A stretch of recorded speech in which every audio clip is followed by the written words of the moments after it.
video-wise, it's gonna look all funny because we're gonna have like food and stuff later. Right, food and stuff later. But I figured this would be a good way to start this video.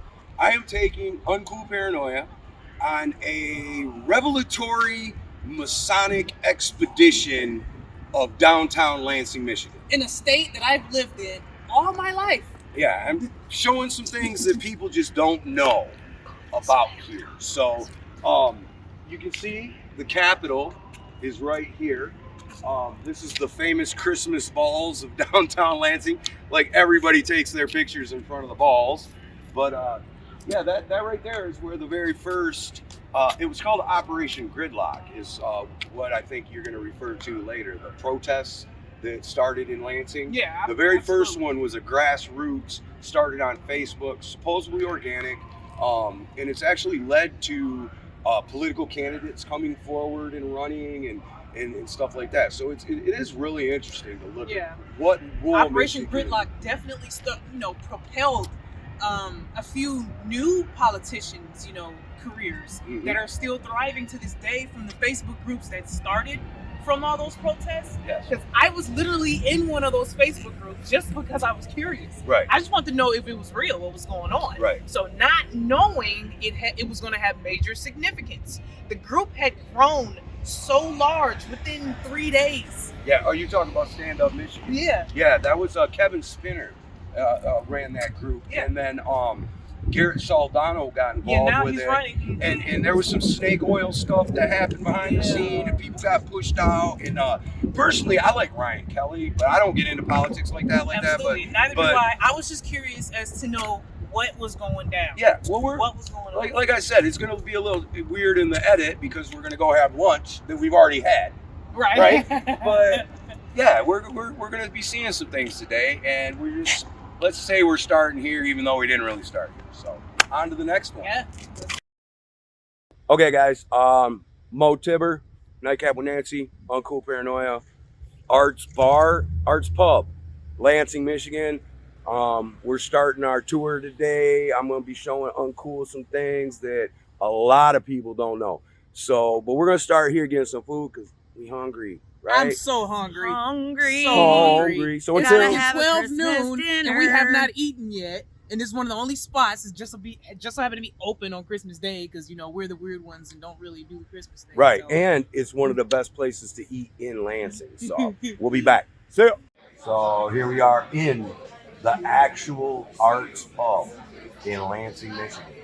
But we're not going to show you us eating and stuff. We're just taking clips, and who knows what it'll look like in the end. And most interesting, the menu is actually limited to wings and appetizers only because most people call up. Right. Nobody wants to work. Nobody wants to work. Yep. Oh, well. See you later. Bye. 5 minutes later. Okay, so we're going to start our tour. We've already ate.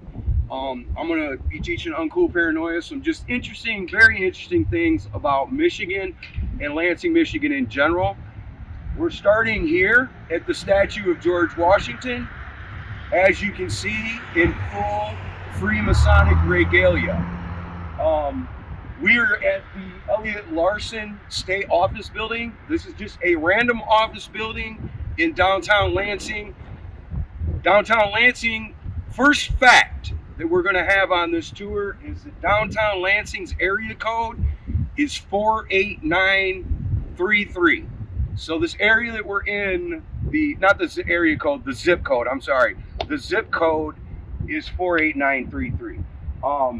So this is Uncool Paranoia. What do you think about just old George here, random on a street corner in Lansing? Now, first of all, let me just say this. I feel sort of embarrassed to admit to have been born and raised in Michigan. I'm a Michigander, born and raised in Detroit, and have never, really explored our state's capital. So I'll just say that first of all. Well, so I really had no idea about all of the Masonic connections. Yeah, you're going to see a lot of them. So just to see the statue that's just here in all of its glory, just kind of just out there, is very telling. Because most people will never, think about it, look at it, and Right. Well, you're gonna see a lot more. So let's head to the next point on our journey here. Okay, so we're rolling again. We're at the second stop on my little tour here with Uncool Paranoia, showing her downtown Lansing. We took some photos because the addresses are at the top. We are currently standing in front of the courthouse for the 30th Circuit Court, which is the Circuit Court in Lansing, Michigan. You can see the Bar Association is prominently named here. And the addresses on these buildings are, could you believe, 303 33. and 313 Another 33. West Kalamazoo. Standing in downtown Lansing's zip code, but the zip code being 48933. So here we are at the Ingham County 30th Circuit Court, 313 and 303 West Kalamazoo, downtown Lansing, 48933. I had no idea there were so many connections, just blatantly obvious. Well, we're just getting started. I'm not kidding. You're going to be amazed by the time we get done with this little tour. And we're still in the first city. We're actually going to go to another city that is tied to what we're talking about here. And when you see that, it's going to be, it blows your mind. Wow. It does. And I don't claim to know why, but I have a theory. We'll talk about that in a little while. I have a theory about why things are like that here. So with the relevance of all of this, what this makes me think of is why Michigan was so prominent when the scamdemic started during the first wave, with all of the protests, the mass debate, all that stuff. The very first wave. protest was right. We were there. Yeah. Nancy actually had her picture picked up by the Associated Press and ran across the face of the planet. She was in the newspapers and wow. Yeah, because we'll put the picture. So now it all makes sense why our governor got as famous the way she did, as all the Masonic ties the state has. Yeah, I didn't know. Michigan definitely has a role to play in future events. I don't claim to know what it is, and we'll talk about how I came to be aware of all this stuff at some point in this tour. Wow. But it's interesting. So let's go on to the next one. All right. Yeah. So. I'm a little nervous doing this one because right here on the corner is a state cop. He's obviously not enjoying my filming on the various properties here. It's the second time we've seen them, but I don't want to turn this into a First Amendment audit. We're now standing in front of the Thomas M. Cooley Law School Center for Research and Study, located at 333 South Capitol Avenue in Lansing, Michigan, zip code 48933. I'm sure that's just another coincidence, but it tends to not look that way, especially because we're going right down there to that building next. And you can't see it yet, but in a minute, you're going to see exactly what that building is and how it relates to this whole thread that we're kind of talking about today, about Lansing and Ingham County in general, Michigan especially. So again, I'll tell you a little bit about what I think at the end, but for now, just bask in the coincidences. Let's put it that way. Okay, so the next stop on our tour, we're standing in front of what used to be the Masonic Temple, and then it was taken over for many years by Cooley Law School. The same Cooley Law School that we just had, 333 South Capitol Ave. That's the actual address. But this is where the teachers actually taught for a long time. It's right here in the old Masonic Temple. You can see right above Cooley Law School. It's a freaking Masonic Temple. It makes sense when you think about the Bar Association and the court system and all that stuff. Nothing strange about the address here, but I mean, obviously, right. It's a Masonic temple. I mean, the square compass is right above the door, the royal arch is up there, the trowel, the cross and crown, all these Masonic symbols. And not so much, interesting by itself, but when I take you to the next spot and we see the next thing that I'm about to show you, it becomes very relevant that Cooley Law School was in this building for many, many years. So, it's all got to be just coincidence, right? Yeah, definitely. I'm sure. Okay, so we're now at our last stop on our City of Lansing tour of Masonic revelations. But it's not the last stop, it's just the last stop in Lansing. We actually have to go to another city to continue the story about Lansing. What's significant about this particular building, nothing about the address like some of the other ones, but as you can see, this is Lansing Lodge number 33. We're not any longer in the zip code 48933. We're in a different zip code. But the only lodge in Lansing, Michigan is 33. That's crazy. And it's the only lodge in the United States that's number 33. Now that part I didn't know. Yeah, they're all numbered, So depending on where they go. Right. Numbers. So either this was the 33rd town, Masonic lodge developed in the United States, which I don't think it was. I'm pretty sure there was more than 33 before this one, all across the East Coast. So why did this particular lodge get lodge number 33? Wow. Now that's more significant. That's even more significant than I thought it was in the first place. It really is. It really is. Especially when we go to our next location, which is in another city. But it's going to shed a lot of light on this whole thread that we've been doing. Wow. And let's show the people here the side of the building. Yeah. So check this out. Because Uncool Paranoia wanted to point out to her viewers, so we want to include it in this video as well. If you notice, this building, like all of them, has no windows in the back where they do their meetings and rituals and all that. And even the windows in the front are opaqued out. Like, who's climbing up there to look through a window? You can't see in it. Why is it caked out? Yeah, even and if there is a window, it'll be frosted. Right, and the windows that were in this building at one time are not only not there, they've been bricked up to ensure that you don't know what's going on. So, but again, the significance of just the number of the lodge in relation to all of the things that we've been seeing is really going to make a lot of sense here in a minute when we go to our next location. Wow, that's crazy. Okay. Wow. Hey, let's go off to the next one. All right. So, Uncool. We are now in Mason, Michigan, outside of Lansing, about 10 minutes or so. We got off on exit number, what was the exit number? Exit number 66. Exit number 66. Yes, exit number 66. On what highway? Highway M36. Yes. So, more importantly, much more importantly than any of that, the Ingham County code identifier. So the code identifier for Ingham County, which is the county we're in, is 33.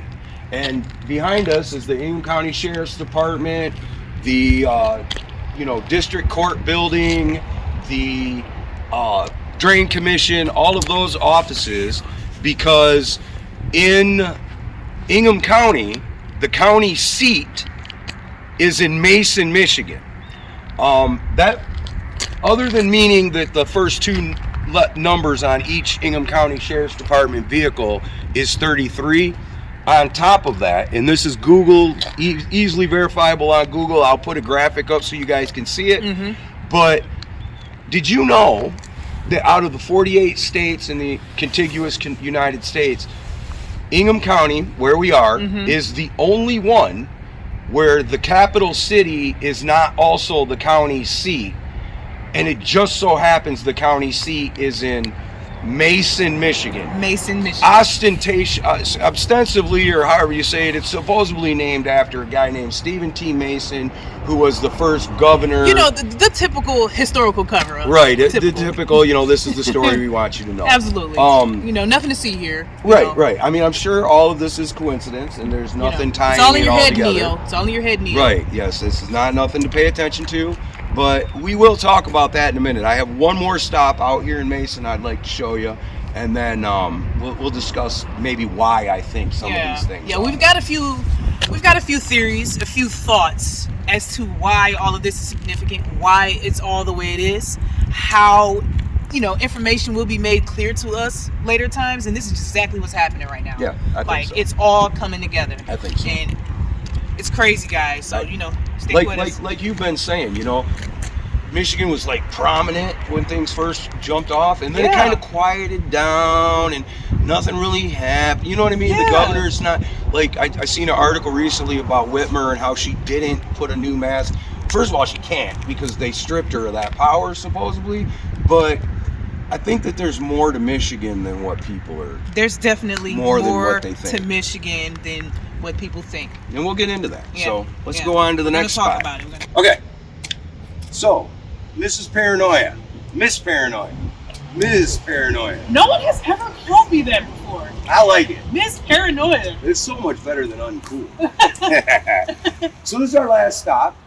And as you can see, we're standing in front of a memorial here in Mason, Michigan, in front of the Ingham County Courthouse. I don't know if you can make it out. At the top of that building back there says Ingham County Courthouse. And the reason for that is, by law, in the county seat is where all the county government has to take place. Okay? So all the government for Ingham County takes place right out here in Mason, Michigan. You've seen that, right? Of course, another police officer is driving on by. the scene. Right. But you can't see on the camera. I got a picture. I'll put it up in the video. But over here on this wall, my uncle was the first person to die from Stockbridge, Michigan in World War II. Okay? There's a... You want me to go and show everybody? Well, yeah, I've got a picture. We'll put it. Okay. I'm more worried about the sound. I'm going to have to clean up the sound. Okay. So my uncle was the first person to die from Stockbridge, Michigan in World War II. They put an American Legion Hall named after him and stuff. And I was brought up in a Masonic family. Okay, I've talked about this in my videos here and there. I haven't gotten into a lot of detail about it, but I was brought up in it. I didn't know that. I didn't go to the, Job's, whatever, the youth organizations and stuff. My family wasn't like that. It was more of a undercover thing, and little weird stuff happened all the time. Stuff that shouldn't have happened, and mind games and just a lot of stuff that I don't really talk about a lot. But at one point later on in my life, I was kind of driven by circumstances around me to lead me to ask to become a Mason. And I actually did. Wow. I actually asked to become a Mason, but I never set foot in a lodge. I never did a ritual. I never was initiated. None of that. And the reason why, and I know this now, I got saved in 1992, right? So I was secure in Jesus. I honestly asked him in 92 to come into my life. And later on, when I was led to ask to be a Mason, it was kind of like we'll help you out, get your life in order. It wasn't like a spiritual thing. It was just, like they say it is, a fraternal organization, which it's not. It's not really just to help a brother out. That's not what it is. Psychic driving, right? And psychic attacks by groups of humans, really? Not demons necessarily, humans. They can get together and do a ritual, and you will hear voices. You will be. So just like it's just as powerful as when Christians gather. It is. It is. Yeah, the same thing. If not more. Yeah. If not more powerful in a way, because they're going from a state of evil. They're going from a state of getting their goals, not working for. And to think their God is in power right now. Right. Exactly. So in this realm. Exactly. Yeah. And a lot of the things that I've been showing you today. I can't really explain how I know some of them, other than to say, I showed you the Ingham County Jail earlier. Right. I spent a lot of time in the Ingham County Jail when I was younger. I got in a lot of trouble. And I was always treated as a member of the family by the cops, right? Really? I was always had a trustee job. I was always allowed to work in the jail. I was allowed to work out of the jail. I went to the Ingham County Fairgrounds and stuff like that. They always treated me like a little brother that wasn't really acting right. Okay. You know what I mean? Yeah. And because of that, it started leading me to ask questions and look into things. And sometimes I would get just an awareness of something, and it would cause me to let me look into that. And that's how I really started putting these things together. Wow. Now, sounds like the Holy Spirit to me. Right? No, it is. It was definitely the Holy Spirit. I look now and I realize that all the insanity that I went through, literally being committed to a mental hospital, all of the things that I went through were directly related to spiritual warfare going on around me. Wow. And it manifested in my life as chaos and insanity and hearing voices and seeing things and all this. But I realized that all those things led to where I'm at now. Where I'm at now is what's important, and what I try to do now, which is teach others so they don't have to go through the things that I went through. That's why you'll never hear me say on a video, well, this is how you ask, because there's a specific way you have to word it. They're looking for it. They're looking for a sit, because it tells them that you're a person that they're supposed to look at. Yeah. It really is like that, and I can't express it enough. They'll tell you it ain't. They'll tell you it's not. They're lying. They are lying to you. So let me ask you a question, Miss Paranoia. Why do you think all these things are tied together in Lansing, Michigan? Do you have any general thinking on it? In regards to what though? Like the whole scamdemic, the entire No, I'm talking about more like where it came from initially. Because I'll tell you, I got a theory on it. There's a guy named Scott Wolfen, and he worked for the History Channel for a while. He had a show called Unearthing America, I think it was called. Mm-hmm. And the basic theory of his was that the Knights Templar came to the United States in like 1000 AD or something, way back before Columbus, right? Right. They came over here and they mapped out the whole country, right? So they found a thing called the Kensington Rune Stone, which is out in, I think, Minnesota, and it's got a runic inscription on it about this journey that they went on. And there's all kinds of architectural monuments across the country that point to this country was known by the Knights Templar before it was ever established, long before it was ever established. So let me ask you a question. So that really makes me think about how Washington is designed and everything like that. All that. So the layouts. The U.S. was some kind of strategically designed, planned launching pad for their spiritual warfare. Right. And if you look into the Masonic, what they believe, their great work encompasses a new Jerusalem. Okay? So if you came to the United States back in the 1100s and you found an area that had, I don't know, a whole bunch of fresh water, wouldn't that be important?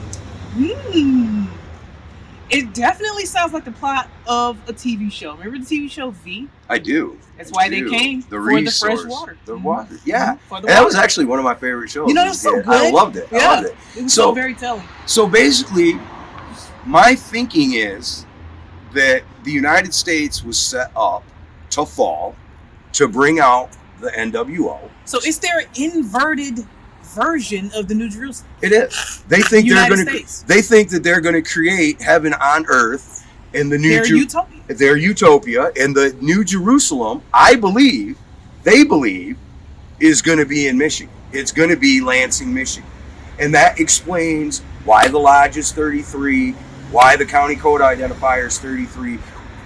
When you come into Lansing on any major highway, you will see a sign that says 33 miles to Lansing.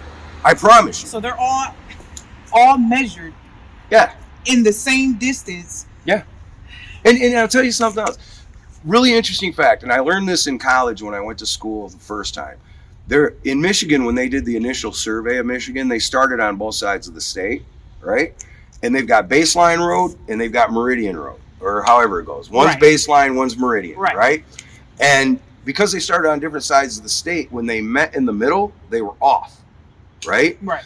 Have you ever noticed when you're driving through Michigan on the back roads that you'll come to a road and you'll have to go like a half a block and then go to the same road?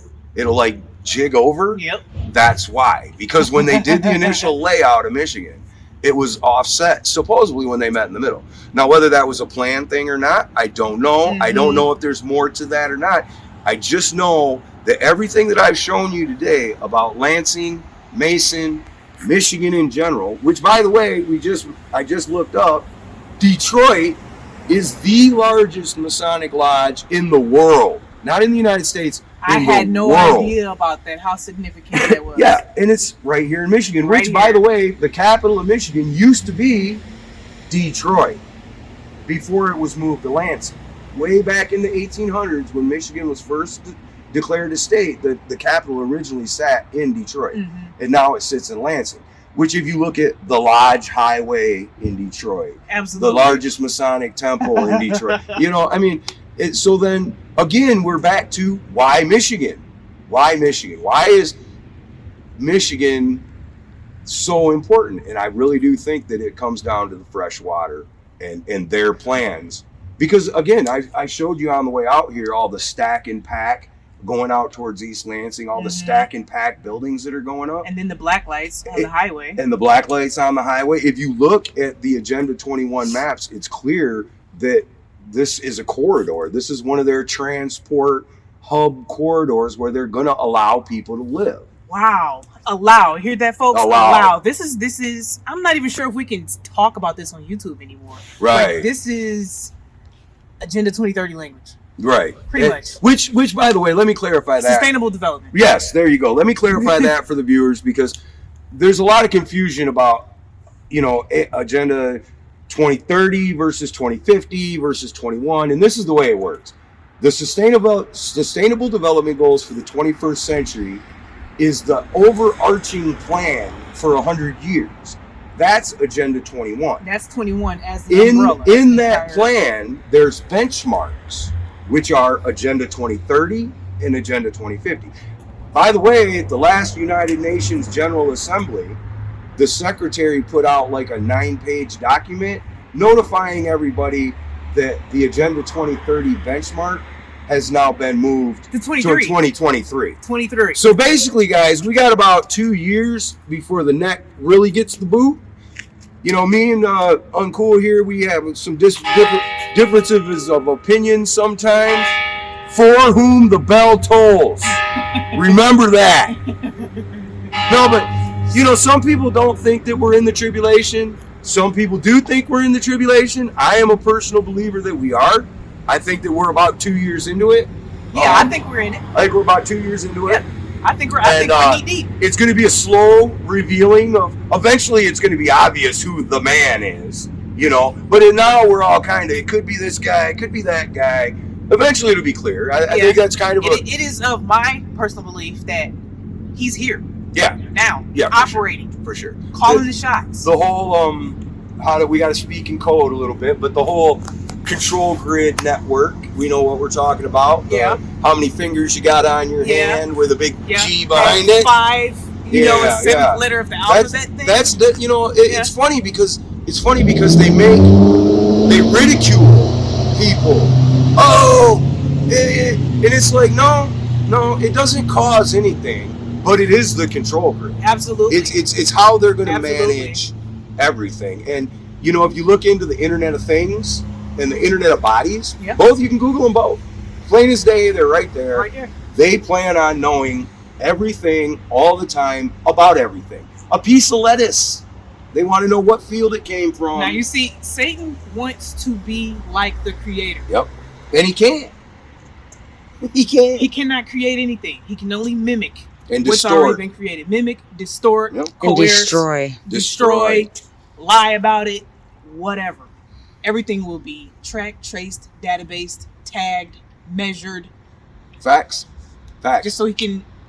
And like Satan's clause here: see all, know all. And let's touch base on something else too, because there's a segment of our, let's call it community, right, that are still thinking that there's going to be some person that's going to save us. Like somebody's going to ride in on a white horse. Somebody's going to come in on a white horse and let me tell you something. If somebody comes in on a if somebody comes in on a white horse, I don't want to listen to the guy. Yeah, that's I ain't got nothing to say about it. That's bad news. Read your Bible, Let's folks. just do it like this. Uncool, thank you very much for taking time to come out here with me today, letting me show you around some things. I really appreciate it. For sure. To anybody that's watching, I put it out there, my history. You guys could say, because I'm careful about all that stuff. I know how people are.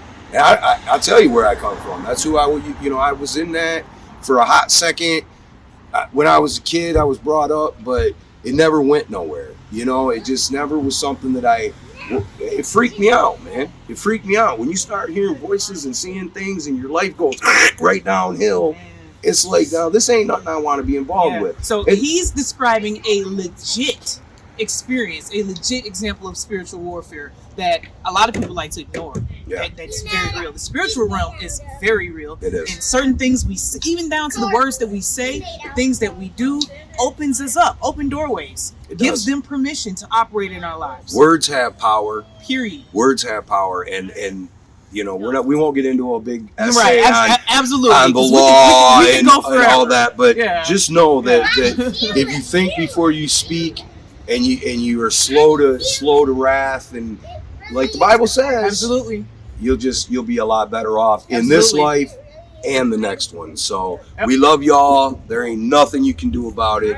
Thank you for watching. Have a great day. Let's go.